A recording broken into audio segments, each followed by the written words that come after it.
Welcome! In front of me is a Samsung Galaxy A71, and today I'll show you how to wipe cache partition on the device. So to get started, you'll need to shut off your device, so just pull down the notification panel, press on the power button and power off. Now once the device shuts off, you then want to hold power key and volume up, both of these keys at the same time.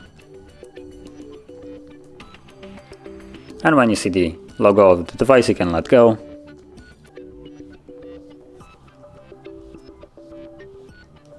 And we're now in the recovery mode. So from here you'll use volume keys to navigate. So volume down to go down, volume up to go up.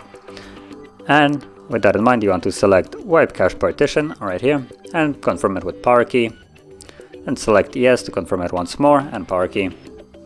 And you should see at the bottom cache wipe complete. So basically the operation is now finished, and all you need to do is press power key to reboot system now.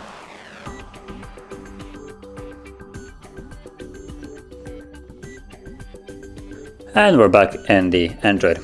So, if you found this video helpful, don't forget to hit like, subscribe, and thanks for watching.